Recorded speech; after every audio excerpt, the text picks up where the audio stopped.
ठीक है। एम्ब्रियो का ये कौन सा पार्ट है? हेड एंड नेक रीजन, ऊपर हटा दिया है। लाइक एम्ब्रियो इस तरह से होता है ना, हम जब भी देखते हैं एम्ब्रियो का मॉडल या फिर सेक्शन, तो we are taking, we can take vertical section और ट्रांसवर्स सेक्शन। तो ये वर्टिकल सेक्शन है। वर्टिकल सेक्शन में आप फ्लोर देख रहे हैं, floor. Okay, we are seeing the floor after removal of the upper part and this floor of the pharynx, primitive pharynx is here, okay, and the border or the wall is by the pharyngeal apparatus। पूरे को हम pharyngeal apparatus कर रहे हैं, ठीक है। और ये क्या है? इस pharyngeal apparatus की lateral wall है। It is having ectodermal cleft, ये blue color वाला जो है, this one is the ectodermal cleft। Brown colored is the mesodermal arches, and yellow one is the endodermal pouches। Okay, so these are the invagination, we call it as ectodermal clefts। ठीक है, ये जो swelling है बीच में इसमें क्या है? Arch. And ये जो इन्वेजिनेशन है ये क्या है? हमारा endodermal pouches। ठीक है, so we have seen that first this ectodermal cleft give rise to adult derivative। कौन सी?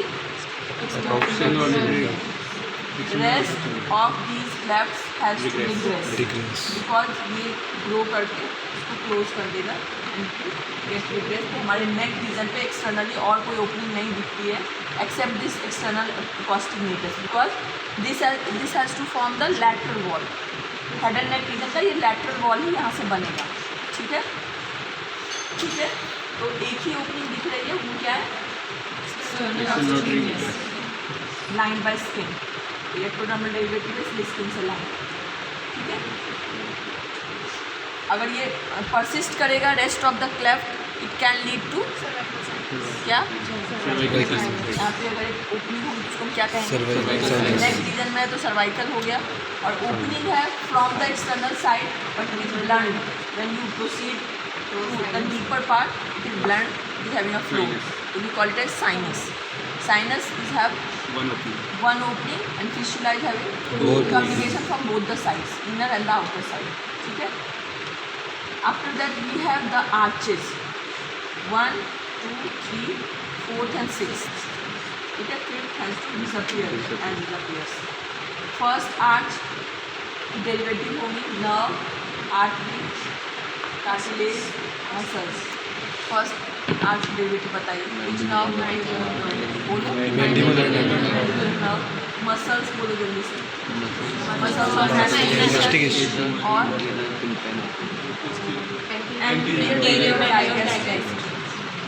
MATT, टेंसर टिम्पेनाई, टेंसर वेलाई पैलेटिनाई, दोनों टेंस करती है। एक टिम्पैनिक मेम्ब्रेन को टेंस करती है और एक सॉफ्ट पैलेट को टेंस करती है।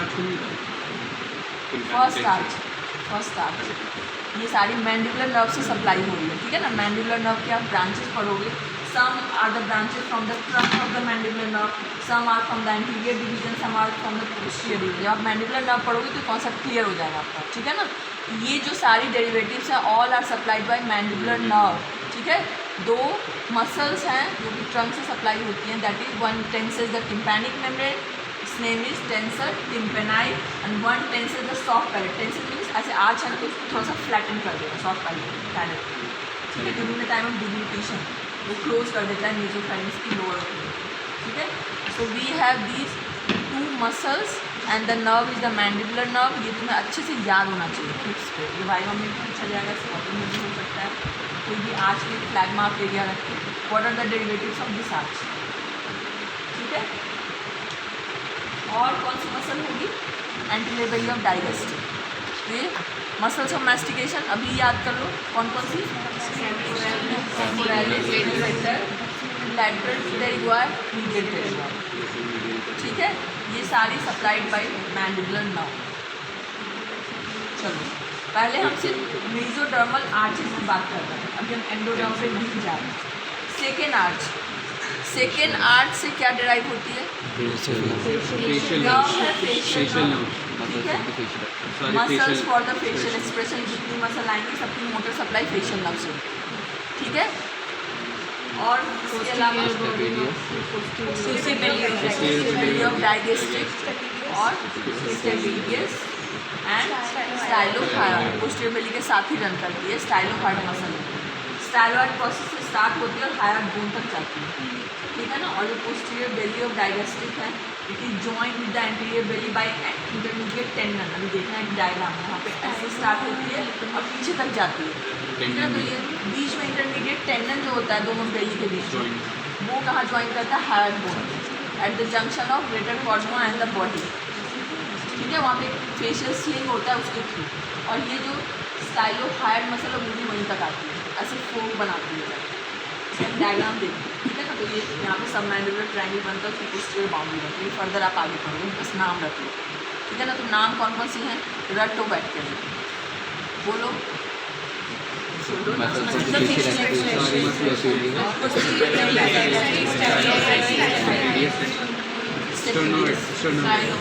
स्टाइलोहायोइड और sternohyoid, stylohyoid and stapedius. Cartilage, first pharyngeal arch से क्या बोला था मैंने? मिकल्स कार्टिलेज। फर्स्ट की मिकल्स कार्टिलेज यहाँ दिख रही है, सबको? ये हमें फर्स्ट फेरिंजियल आर्च की कार्टिलेज दिख रही है, ठीक है। डायग्राम में देखो, इस मॉडल में देखो, this is the ventral part, this is the dorsal part, okay. Ventral part has to give rise body of mandible, Meckel's cartilage, and dorsal part is formed from ear ossicles, दिख रही है ना? देख लो, ये exam में viva में model वापस रखा होगा, ठीक है ना। तो वी हैव दीज दो डायग्राम के, किसकी फोटो बनेगी? This one is the malleus, this one is the Ilus, और ये स्टेपीज यहाँ बना हुआ है, ठीक है ना। So we have this ventral part, we have this dorsal part. Ventral part से क्या बनेगा?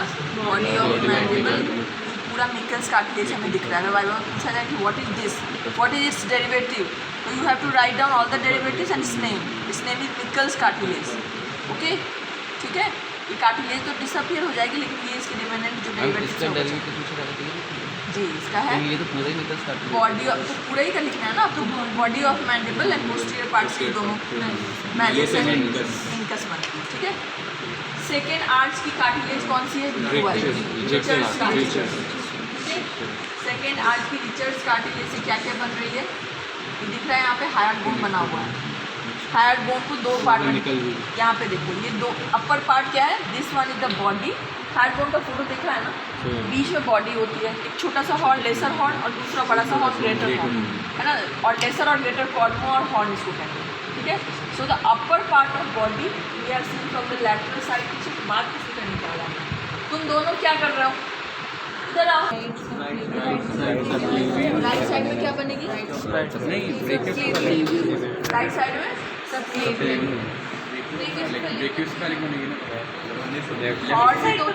आयोटिक हॉर्न भी होता है, आयोटिक हॉर्न भी होता है। तो आयोटिक हॉर्न से ब्रेकियोसेफेलिक ट्रंक बनती है, राइट आयोटिक हॉर्न से इससे बनेगी। तो right third arch, fourth arch आती है राइट साइड की, फ्रॉम द सबक्लेवियन आर्टरी, ठीक है, ठीक है। क्या कंफ्यूजन है?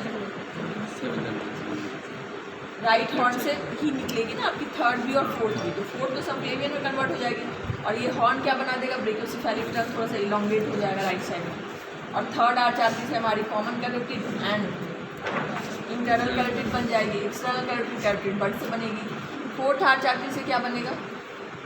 जाना है, if you want to go you can go, टू लेके बैठ जाओ। फोर्थ आर्च आर्टरी से क्या बनेगा? On the left side arch of aorta के और भी हैं, डिराइव हो रहा है। सेकेंड स्टाइलॉइड प्रोसेस, ये स्टाइलॉइड प्रोसेस दिख रहा है, देख लो, देख लो, यहाँ पे सब कुछ देखना है, वाइवा में सब रखा होगा सामने। ये स्टाइलॉइड प्रोसेस है। स्टाइलॉइड प्रोसेस क्या होता है? एक pin like projection from the base of the skull, okay. जब आप देखोगे ना इसमें स्टाइलॉइड प्रोसेस उसके फ्रंट में होता है। मोस्ट ऑफ द स्कल में तो टूटा हुआ है, बट कभी दिखेगा आपको इस स्कल या फिर आर्टिफिशियल, ठीक है। तो एक पिन लाइक प्रोजेक्शन होता है, that is this. above it, this is showing the stapedius, styloid process, और ये क्या दिख रहा है, स्टाइलोहायड ligament extending between the tip of this styloid process till the hyoid bone. Stylohyoid ligament. Okay, at the junction of the greater cornu and the lesser cornu. And ये lesser cornu है. Lesser cornu and the upper part of the body. These all are the derivative from the second arch. Second arch से इतना ही बन रहा है. Horn ये है छोटा. जब आप hyoid ड्रॉप उसी को कहते हैं. कॉर्नुआ and horn is the same thing. इधर लेसर हॉर्न बोलो या लेसर कॉर्नुआ बोलो, सेम है. हॉर्न को ही कॉर्नुआ किसी और लैंग्वेज में. ठीक है. So we have lesser horn and the upper part of body. यहाँ से स्टार्ट करेंगे तो, और ये क्या है बोलो, क्या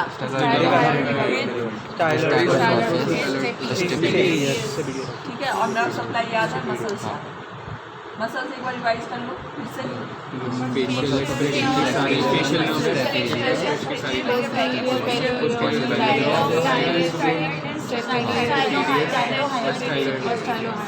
ठीक है.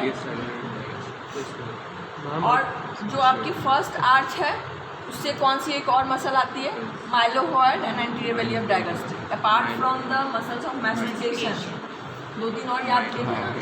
इसमें mylohyoid, anterior belly of digastric, mylohyoid nerve की मैंडिबुलर की ब्रांच. ठीक है, तो ये सब रख लें. और यहाँ पे फेशियल नर्व है, तो फेस की सारी मसल्स, स्टेपिडियस और एक स्टाइलोहायड मसल, और पोस्टीरियर वेली ऑफ डायगस्ट्रिक. ठीक है. Third arch, this one. Third arch की नर्व कौन सी है, ग्लॉसोफेरिंजियल नर्व. इसकी मसल कौन सी है, ठीक है. और ये लिगामेंट स्टाइलोफेरिंजियस. जब आप पढ़ोगे ना ग्लॉसोफेरिंजियल नर्व, उसके रिलेशन में पोस्टीरियरली रन करती है स्टाइलोफेरिंजियस के. ठीक है. Stylopharyngeus is the only muscle of pharynx supplied by glossopharyngeal nerve. Rest of the muscles of the pharynx is supplied by the pharyngeal plexus. Pharyngeal plexus में कौन कौन सी नर्व होती है, 10th नर्व की ब्रांचेस होती है, 9th नर्व होती है, 11th फेरिंजियल नर्व. तो mostly by the 10th branches. ठीक है ना. All of the muscles of pharynx except glossopharyngeal nerve से सप्लाई कौन सी होती है, स्टाइलोफेरिंजियस. तो स्टाइलोफेरिंजियस एक मसल है that is derivated from the third arch and glossopharyngeal nerve. ठीक है. ठीक है. और कार्टिलेज यहाँ दिख रही है, कौन सा है ये, lower part of body of hide and greater corn. ये दिख रहा है पीले रंग का, इसका नाम है. ठीक है ना. तो ये थर्ड की यहाँ देख लो और इसको रख लो. ये कार्टिलेज हमें यहाँ दिख रहा है, मसल एक है और नर्व एक. कार्टिलेज का नाम नहीं है. ठीक है. उसके बाद आई हमारी फोर्थ और ये आई सिक्स. ठीक है ना. क्या, स्टाइलोफेरिंजियस मसल. फेरिंग्स की मसल है, स्टाइलोइड प्रोसेस से आती है. ये स्टाइलोहॉयड है, स्टाइलोइड प्रोसेस से हायड बोन तक आती है. मीन्स ये तो लिगामेंट है, मसल भी आ रही है. स्टाइलोहॉयड मसल में जो पड़ी थी ना अभी. और स्टाइलोफेरिंजियस मसल जो है वो फेरिंग्स की मसल है. ठीक है. अब आते हैं फोर्थ और सिक्स. फोर्थ और सिक्स की मसल कौन कौन सी होगी, कॉन्स्ट्रिक्टर्स ऑफ फेरिंग्स. ठीक है. बिकॉज इसकी ब्रांच है recurrent laryngeal nerve and the superior laryngeal nerve. ठीक है. Superior laryngeal nerve supplying all the extrinsic muscles of the larynx. ठीक है. एक्सेप्ट इंफीरियर जो आपकी कॉन्स्ट्रिक्टर के होती है cricopharyngeus. Cricopharyngeus is supplied by the external laryngeal nerve. वो तो खैर फेरिंग्स की है, उसकी बात हम बात करेंगे. ठीक है. So we have 2 branches from the vagus, one for the fourth, one for the sixth.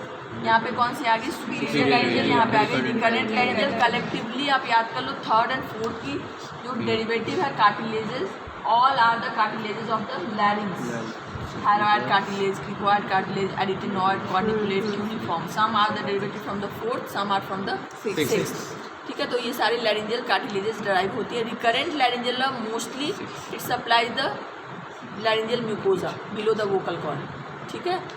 And external superior laryngeal is supplying the extensive muscles of the larynx. ठीक है. सुपीरियर लैरिंजियल फोर्थ की है तो muscles of larynx, extrinsic muscles of larynx, ये हो गई fourth arch की derivative, ठीक है। और यहाँ पे आ गया सिक्स्थ आर्च जो कि करंट लैरिंजियल है, ये म्यूकोजा को सप्लाई करती है। Laryngeal mucosa is supplied by recurrent laryngeal below the vocal cord. ये लैरिंग्स पढ़ोगे तो देखोगे वोकल कॉर्ड के अबव, वोकल कॉर्ड के बिलो, ठीक है। और लैरिंजियल मसल्स वहाँ पे आपको याद हो जाएंगे। अभी बस इतना याद कर लो। All these cartilages of larynx are the derivative from the fourth and sixth and muscles। नाम रट लो, नर्व कौन कौन सी होती है, एक की होती है सुपीरियर और एक की होती है रिकरेंट, दोनों वेगस की ब्रांच है, ठीक है। चलो पाउचेज में आते हैं। Endodermal pouches, first pouch and second pouch, इससे क्या डेवलप होगा? अभी ईयर का जब डेवलपमेंट पढ़ोगे there will be a formation of tubotympanic recess, ठीक है, by the joining of this first and second. तो ये ट्यूबोटिम्पैनिक रिसेस प्रोग्रेस करेगी। यहाँ पे तो ये फेरिंक्स की फ्लोर है ना, तो फेरिंक्स से लैटरली जाएगी रिसेस। थोड़ा सा इसका जो कम्युनिकेशन होगा from this laryngeal cavity it will elongate to form the Eustachian tube, और रिसेस का जो लैटरल पार्ट होगा it will dilate to form the middle ear cavity. अभी थोड़ा इमेजिन कर लो, बाहर से एक्सटर्नल ईयर बन रही है और ये जो दोनों पाउचेज है ना ये अप्रोच करेंगे एक्सटर्नल ईयर की तरफ, मीन्स ये जो फर्स्ट क्लेफ्ट है उसकी तरफ जाएंगे, समझ रहे हो ना। ये अंदर से इन्वेजिनेट करके बाहर की तरफ इन्वेजिनेट करेगी टुवर्ड्स द लैटरल साइड। तो पहले तो हमारा एक्सटर्नल ईयर है, उसके बाद क्या आता है टिम्पैनिक मेम्ब्रेन। टिम्पैनिक मेम्ब्रेन के बाद क्या आएगा मिडिल ईयर कैविटी, और उसके बाद इनर ईयर से उसका कम्युनिकेशन होता है इंटरनल ईयर से, ठीक है। तो ये जो मिडिल ईयर कैविटी है और एक्सटर्नल ईयर के बीच में टिम्पैनिक मेम्ब्रेन जो है, ठीक है, from the lateral side it is having ectodermal boundary, ectodermal because ectodermal cleft यहीं जाकर रुक गया है। एंड इस तरफ से कौन सा आ रहा है एंडोडर्मल पाउचेज आ रही हैं, और दोनों जब मर्ज कर रही है ना तो बीच में थोड़ा सा मीजोडर्म, ये जो इस लेयर का मीजोडर्म है ना वो भी थोड़ा सा उसके बीच में सैंडविच हो जाएगा। तो ये कहते हैं कि टिम्पैनिक मेम्ब्रेन में having all the 3 germ layers, एक बाहर की तरफ है जो एक्सटर्नल ऑडिटरी मीटर्स को फेस कर रहा है, वो एक्टोडर्मल लाइनिंग की बनी है, और एक जो inner ear middle ear cavity की तरफ है that is endodermal. First second भी उसमें मर्ज हो रहा है, सेकेंड भी ओवरग्रो करके ये tubotympanic recess will form its communication with the pharynx, it will elongate, okay, it will grow towards the external side to form laterally middle ear cavity and that communication will form the Eustachian tube। तो ये जब तुम year का development पढ़ोगे तब तुम्हें और अच्छे से समझ में आएगा कि कैसे बन रहा है। Then third, fourth and sixth से क्या बनेगा? थर्ड से क्या बनेगा? पैलेटाइन टॉन्सिल, और कुछ बनेगा? ये लिखा हुआ है अच्छी बात है, नहीं देखो लिखा हुआ है तो उसमें तुम्हें ध्यान देना है ना। Pouch medial and lateral part होगा, ठीक है।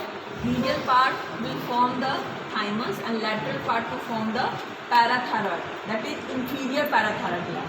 तो thymus has to come down, neck के रीजन में उसको आना है, तो उसके साथ वो तो रही है इंफीरियर पैराथायरॉइड, थर्ड से डराई, बट वो नीचे आ जाएगी, ठीक है, क्योंकि थाइमस के साथ वो माइग्रेट होकर नीचे आ जाएगी। तो थर्ड से बनेगा इंफीरियर पैराथायरॉइड एंड फोर्थ से बनेगा सुपीरियर पैराथायरॉइड, क्योंकि फोर्थ अपनी जगह पे ही रहेगा। बात समझ में आ रही है? Third will give rise to the inferior parathyroid and the fourth will give rise to the superior parathyroid. Thymus will be there, okay, thymus by the medial part and laterally the inferior parathyroid. So thymus has to go down, it has to migrate in the region of neck, so inferior parathyroid will migrate with it, ठीक है। And fourth will give rise to the superior parathyroid and it will remain at its own location, वो वहीं पे है, but ये third वाला नीचे चलाया है इसीलिए थर्ड से बन रहा है इंफीरियर, ठीक है, एंड फोर्थ से बन रहा है सुपीरियर। क्या देखो तो थर्ड से सुपीरियर बनना चाहिए, बट ऐसा है ठीक है। थर्ड से पैलेटाइन टॉन्सिल, मिडिल पार्ट से थाइमस और लेटर पार्ट से इंफीरियर पैराथायरॉइड, ठीक है, फोर्थ से सुपीरियर पैराथायरॉइड। सिक्स से फिर क्या बनेगा?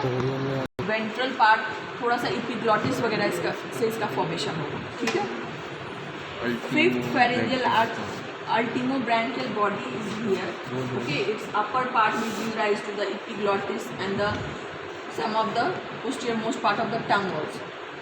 ठीक है, तो ये सारी मर्ज हो जाती है 3rd, 4th, 5th और यहाँ पे मिड लाइन में एक अल्टीमोब्रैंकियल बॉडी बनेगी यहाँ पे इस रीजन। अभी तो यहाँ पे लैरिंजियल इनलेट दिखा रही है, ठीक है, लैरिंजियल इनलेट यहीं पे बनेगा, उसके फर्दर फिर रिग्रेशन होंगे कुछ टिश्यू का और उससे लैरिंजियल इनलेट बनेगा। ठीक है, तो अभी बस आप इतने याद कर लो कि superior parathyroid, inferior parathyroid, thymus and the palatine tonsil. ठीक है, palatine tonsil and the thymus and the inferior parathyroid third से, सिक्स से लैरिंक्स के पार्ट में, लैरिंजियल कैविटी के पार्ट, सिक्स से लैरिंजियल कैविटी, नहीं फोर्थ नहीं, सिक्स आर्च फ्लोर मर्ज हो जाएगी with the floor of the pharynx to form the laryngeal derivatives. Further it gives rise to the larynx proper. जब larynx का development करोगे, ultimobranchial body will be there, its cranial and the caudal part. Cranial part will form the posterior most part of the tongue and larynx, means vallecula of the tongue, and the caudal part has to give rise to the epiglottis. That is the part of larynx. Epiglottis is the cartilage, that is the part of larynx. ठीक है, क्या करो, इतनी सारी recording एक कर लो सब। ये पाउच ओवरफ्लो करके इससे मिल जाती है। ठीक है, जैसे आप बनाते हो ना डायग्राम, फर्दर जब देखना हमारे बीच आई में बना हुआ है, ऐसे ही पाउच बनाया, ये आर्च बनाया, फिर पाउच बनाया। ठीक है, तो ये जो पाउच है ना फिर फाइनली जाके फर्स्ट से मिल जाएगी, है ना, मिल जाएगी। और मेरे पास पेन नहीं है, और मिल जाएगी ना, तो एक यहाँ से जो कम्युनिकेशन होगा नैरो, वो बना देगा हमारा स्टेकियन ट्यूब फर्दर। क्योंकि ये जब आपस में दोनों पाउच कम्युनिकेट करेगी ना, तो इसका लैटरल पार्ट डायलेटेड हो जाएगा, ठीक है ना, और मीडियली ये थोड़ा सा ऐसे नैरो हो जाएगा। तो ये जो डायलेटेड पार्ट होगा, it will form the middle ear cavity, and narrow part will form the Eustachian tube. That's why the Eustachian tube is having its communication with this nasopharynx. Lateral wall of nasopharynx में खुलता है, क्योंकि ये तो pharynx ही बनेगा ना पूरा। ठीक है, ठीक है, ये बता रही हूँ क्या चीज़। यहाँ पे ये शो कर रहा है, ये क्या शो कर रहा है कि माइग्रेशन, ठीक है, नहीं, पैराथायरॉइड ग्लैंड का माइग्रेशन यहाँ पे शो कर रहा है। थाइमस के साथ ये येलो वाला जो है ना, दिस इज द पैराथायरॉइड, और ये रेड वाला थाइमस। हाँ, तो ये ऊपर से नीचे आ रहा है, और सुपीरियर यहीं पे रह गया है। जब आप देखोगे ये शो कर रहा है थायराइड ग्लैंड को, ठीक है, 2 लोब्स दिख रहा है और ये स्टिमस दिख रहा है। तो पैराथायराइड की जो लोकेशन होती है, it is superior parathyroid on the upper pole of the thyroid gland and inferior parathyroid on the lower pole of the thyroid gland. नहीं, ये सामने से ही एक तुम्हें मॉडल करके ना एक व्यू दिखा रहा है, सेक्शन बता रहे हैं। ये देखो, ये आपको क्या दिख रहा है, ये इसोफेगस बन गया है, ठीक है ना, ये इसोफेगस है, और यहाँ पे नीचे ये तुम्हें दिखा रहा है क्लेफ्ट्स एंड पाउचेज की फर्दर डेवलपमेंट तुम्हें ये शो कर रहा है मॉडल। ठीक है, यहाँ पे ये शो कर रहा है कि देखो, यहाँ देखो, ये क्या शो कर रहा है, ये देखो जो मैं तुम्हें बता रही थी ना, एक्टोडर्मल क्लेफ्ट फर्स्ट। तो अब ये बनाएगा आपका एक्सटर्नल ऑडिटरी मिएटस, ये पूरा मिएटस है, और यहाँ पे आके टिम्पैनिक मेम्ब्रेन का फॉर्मेशन करेगा। ये ऑरेंज वाला क्या दिखा रहा है, ये ट्यूबोटिम्पैनिक रिसेस एक्सपैंड कर रहा है टुवर्ड्स द लैटरल साइड। ठीक है, लैटरली ये थोड़ा सा डायलेटेड है, और जब मीडियल साइड में आएंगे तो नैरो हो रहा है, जो अंदर से आ रहा है। जी, तो ये आपकी फेरिंग्स बन रही है ना, यहाँ पे ये फेरिंग्स बन रही है, तो फेरिंग्स से कम्युनिकेशन हो रहा है इसका, और ये आपका स्टेकियन ट्यूब फर्दर बना देगा, और ये बना देगा मिडिल ईयर कैविटी, ये जो डायलेटेड पार्ट है, लैटरल पार्ट। ठीक है, और बीच में बन जाएगा टिम्पैनिक मेम्ब्रेन, जिसमें कि एक्टोडर्मल लाइनिंग होगी from the lateral side and endodermal lining होगी from the medial side, and बीच में जो ये मीजोडर्म का पार्ट है वो भी थोड़ा सा सैंडविच हो जाएगा। ठीक है, तो इस मॉडल में आपको ये दिख रहा है प्रिमिटिव फेरिंग्स और developing pharynx. It is almost developed, human has been formed. Okay, you are seeing the ectodermal cleft over here, first ectodermal cleft that has to give rise to external ear, external acoustic meatus, ठीक है, and the tympanic membrane. और ये dilated part हमें क्या show कर रहा है, that is developing middle ear cavity, Eustachian tube. ठीक है, और यहाँ पे ये हमारा क्या बन रहा है, बड। कौन सा बड बन रहा है, ट्रेकियोइसोफेजियल बड बनता है। उससे फर्दर क्या डेवलप होगा, लंग्स, ठीक है, एंड ट्रेकिया। इसोफेगस बनेगा ना, इसका फर्दर सेप्टेशन होगा, वहाँ पे एक बड निकलेगा, लंग बड। उसको हम कहते हैं पहले tracheoesophageal bud. Tracheoesophageal septum will be there in between the pharynx and the developing trachea. ठीक है. And further there is 2 lung buds will appear. It will grow down towards the thoracic region. Okay. And we are seeing here the proper model नहीं है उतना अच्छा, but ये जो दिखाया जा रहा है, it is showing you that bud. Okay. We are seeing thyroid gland over here developing again. Okay. And here we are seeing the this is the inferior. किससे बन रहा था ये? येलो है ना, तो पाउच है. येलो कलर का स्ट्रक्चर है ना, means it is showing you the pouch है ना. ये इस कलर का है तो it is showing you the ectoderm. अब यहाँ पे तो इसको भी बना दिया वैसे. ये है क्लेफ्ट. ठीक है. ये है आपका third pouch. Third pharyngeal pouch से क्या डराइव हो रहा था? Thymus and the inferior parathyroid. मैंने बोला था लैटरल पार्ट में इंफीरियर पैराथायरॉइड होता है, मीडियली थाइमस. तो ये दिखा रहा है कि माइग्रेट होकर नीचे आ रहा है, तो साथ में इसको भी खींच के अपने साथ नीचे ले आएगा, इंफीरियर पैराथायरॉइड. ठीक है ना. तो thymus is migrating below this thyroid gland. So this one will also migrate towards here and it will lie on the inferior pole of the thyroid gland. Okay. Superior parathyroid is here, this dot. It will remain here towards the superior pole of the thyroid gland. ठीक है. तो यही इस model में आप देख रहे हो. यहाँ पे क्या क्या लिखा हुआ है? Palatine tonsil is also here, that is the derivative. Second pharyngeal pouch से ही होता होगा, बट थोड़े से सेगमेंट सेकेंड फेरेंजियल पाउच से हो रहा होगा, थोड़े से थर्ड से भी हो रहा होगा. But second has to participate in the formation of middle ear cavity and the tubotympanic recess that has to form the Eustachian tube. Okay. It has to merge with first to form these two structures. Palatine tonsil, some of it's part by the second, some of the part by the third. ठीक है ना. Tonsillar fossa and the tonsillar cleft. Third pharyngeal pouch से फिर आपका inferior parathyroid. Fourth will give right to superior parathyroid. ठीक है. Fifth से ultimobranchial body that has to. हाँ, पैलेटाइन टॉन्सिल फिर यहीं ओरोफेरिंक्स में ही रह जाएगा ना, वहीं पे बन जाएगा उसमें. दिख नहीं रहा. यहाँ पे नहीं दिख रहा है. ये डॉट क्या दिख रहा है इसमें मैं कमेंट नहीं कर सकता.